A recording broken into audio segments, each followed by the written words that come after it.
नमस्कार, मैं GRS news के लिए गिरीश चक्रवाल। आज के इस ब्लॉग में मैं बात करना चाहूँगा लोकसभा अध्यक्ष की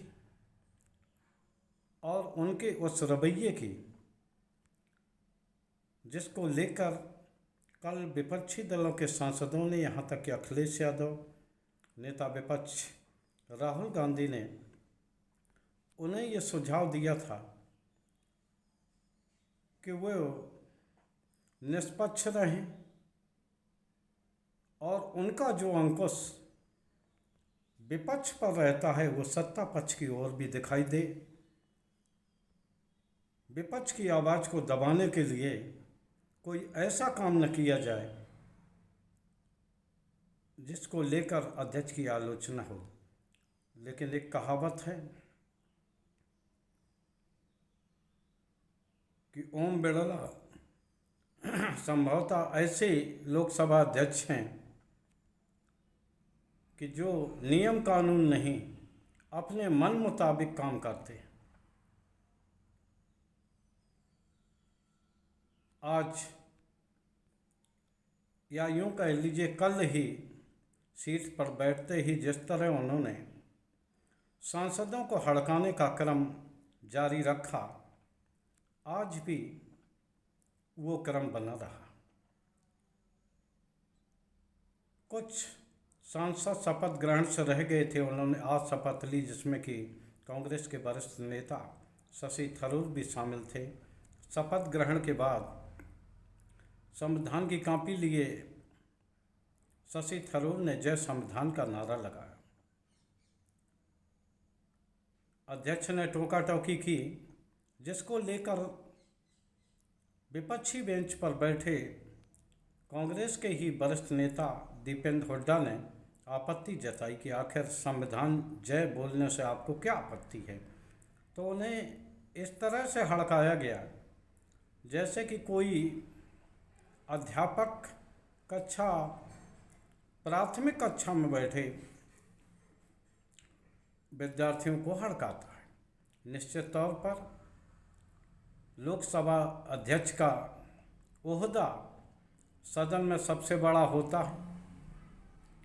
वो निर्धारित करते हैं कि किस प्रकार सदन चले, वो व्यवस्थाएं देते हैं। लेकिन जिस तरह से ओम बिड़ला बच्चों की तरह सांसदों से व्यवहार करते हैं, उसकी तो सिर्फ आलोचना की जानी चाहिए। सामने बैठे लोग कोई प्राथमिक विद्यालय के बच्चे नहीं हैं जो उन्हें डांटा डपटा जाए। आखिर वो भी आपकी तरह ही एक सांसद हैं और अपनी क्षेत्र की जनता के प्रति जवाबदेह हैं और उनकी समस्याओं को उठाने के लिए ही वो सदन में आए। अगर आप उन्हें पर्याप्त मौका नहीं देंगे, टोका टोकी करेंगे, तो निश्चित तौर पर जो आपकी छवि है, पहले तो आपकी छवि पहले से ही धूल धूसरित थी, लेकिन फिर से आपको इस पद के लिए चुना गया। आखिर कौन से सुरखाब के पर आप में लगे हैं? जिस अध्यक्ष ने बिना कोई बहस के तमाम विधेयकों को पारित कराया हो, सभी विपक्षी दलों को सदन से निष्कासित कर कई कानून पास करा दिए गए हों और जिन बिलों पर पर्याप्त चर्चा की आवश्यकता थी, बिना चर्चा कराए न सिर्फ बिल पास हुए, वरन उनको मनी बिल के रूप में बदल दिया गया। निश्चित तौर पर ये एक तरह से अपने अधिकारों का दुरुपयोग है। आपको संविधान के तहत अधिकार मिले हैं, लेकिन उन अधिकारों का दुरुपयोग अगर आप करते हैं तो निश्चित तौर के आपकी आलोचना होती है और होनी ही चाहिए, भले ही आप कितने ऊंचे पदों पर बैठे हैं। आप दूसरों के साथ बस इस तरह का आचरण करते हैं कि जैसे आप हेड मास्टर हों, वैसे आप तकनीकी दृष्टि से सदन के हेड मास्टर ही हैं, लेकिन आप अपना बर्ताव इस तरह से न करें जिस तरह का बर्ताव शिक्षक अपने छात्रों के प्रति करता है। आखिर आप जो बातें दूसरों के लिए चाहते तो आप उसका पालन क्यों नहीं करते? आज ही देखा गया, राष्ट्रगान के समय लोकसभा अध्यक्ष ओम बिरला टहलते से नजर आए, जैसे वो अपने घर के गार्डन में टहल रहे। निश्चित तौर पर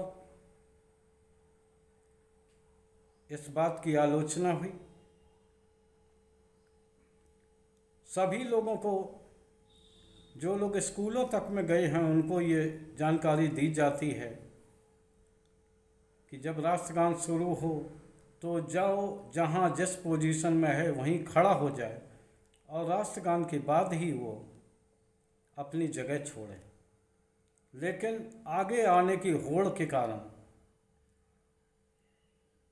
लोकसभा अध्यक्ष ने इसका पालन नहीं किया, जिसकी की आलोचना विपक्ष के नेताओं ने की, उनके सांसदों ने की। इससे भी लोकसभा अध्यक्ष नाराज हो गए। जब आप दूसरों की ओर उंगली उठाते हैं तो याद करिए 3 उंगलियां आपकी तरफ उठी हुई होती हैं और वो ये दर्शाती हैं, किसी पर एक उंगली उठाने से पहले ये देख लीजिए कि 3 उंगलियां आपकी हो रही उठी। लिहाजा जो भी बोलिए तौल कर बोलिए और सबसे पहले आप उसका पालन करिए जो नियम आप दूसरों से पालन कराना चाहते हैं। मेरा ये सुझाव रहेगा कि आपको ये दोबारा ताकत मिली है और धनमत से मिली है, आम सहमत से मिली है। आपके सामने फिर से एक मौका है कि पिछले बार का जो आपका कार्यकाल रहा, दागदार कार्यकाल रहा, जिसमें आपने महाराष्ट्र में किस तरह मूल दलों को तोड़कर दूसरे लोगों को न सिर्फ उनका विभाजन स्वीकार किया, बल्कि ये निश्चित कर लिया कि कौन असली कौन नकली। चुनाव आयोग भी इस पे आप में सहयोगी बना, जिसने कि उनके चुनाव चिंता फीच करके दूसरे लोगों को दे दिए। लेकिन भला हो महाराष्ट्र की जनता ने, जिनने कि बीजेपी को मुंह की खिलाई, और जो अभी विधानसभा चुनाव होंगे, अगर सब कुछ ठीक रहा तो भारतीय जनता पार्टी एक बार महाराष्ट्र में फिर से चुनाव हारेगी। खैर, बात मैं आज लोकसभा अध्यक्ष के लिए और उनके आचरण पर कर रहा था। लोकसभा अध्यक्ष सर्वोच्च पद पर हैं, लेकिन वो एक अध्यापक की तरह बर्ताव न करें। वो कहने के लिए एक अध्यापक हैं, ऐसा अध्यापक जो कि सभी अपने छात्रों के प्रति निरपेक्ष है, निष्पक्ष है, लेकिन ऐसा नहीं है कि वो बच्चों के दुख तकलीफ को भी ना सुने। लोकसभा अध्यक्ष अगर इतिहास में अपना नाम दर्ज कराना चाहते हैं तो निश्चित तौर पर उन्हें सांसदों के साथ निष्पक्ष रहना चाहिए और उनके हकों की रक्षा जरूर करना चाहिए, क्योंकि बड़े दल तो अपने बहुमत के संख्या बल के आधार पर ज़्यादा समय ले लेते हैं, लेकिन जो निर्दलीय सांसद हैं या छोटे दल के लोग हैं, क्या उन्हें इसलिए पर्याप्त बोलने का अवसर नहीं मिलेगा क्योंकि वो संख्या बल में कम है?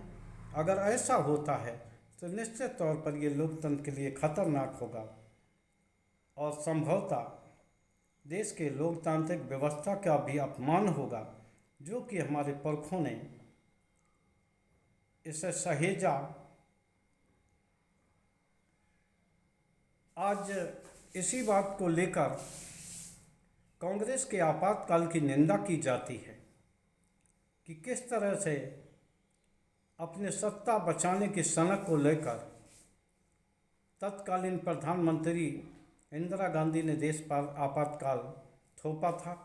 उसकी आलोचना हुई और विपक्ष जीता, सभी लोगों ने उसकी आलोचना की।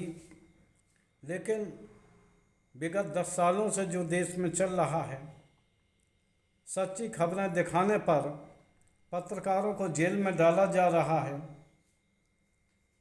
खबरों पर तगड़ी सेंसरशिप लगी है, यहाँ तक कि वो संसद में भी दिखाई दी कि जब विपक्ष की ओर न तो संसद का कैमरा घूमा, बल्कि ज़्यादातर उसने समय नरेंद्र मोदी और सत्ताधारी दल को दिखाने में लगा दिया, रहा सारा समय लोकसभा अध्यक्ष ने खा लिया। तो आप ये बताइए कि कल के जब विपक्षी दल ये सुझाव दे रहे थे, तो लोकसभा अध्यक्ष ने आखिर इन सुझावों से क्या सबक लिया? मेरे ख्याल से इसका सवाल ना में है और बिल्कुल ना में है, क्योंकि उनके आचरण में वो बदलाव न दिखाई देना था और न ही दिखाई दिया। ऐसा लगता है लोकसभा अध्यक्ष अपने अधिकार के गुरूर में आ गए हैं और वो निश्चित तौर पर सांसदों को, खासकर विपक्षी सांसदों के अधिकारों की कोई परवाह नहीं कर रहे हैं। इससे न सिर्फ संविधान की रक्षा होने वाली है, बल्कि लोकतंत्र को भी ऐसा धक्का लगने वाला है जो कि आगामी समय के लिए देश के लिए खतरनाक होगा। आज के ब्लॉग में बस इतना ही। आशा ही नहीं, पूर्ण विश्वास है कि लोकसभा अध्यक्ष अपने आचरण में सुधार करेंगे। जय हिंद, जय भारत।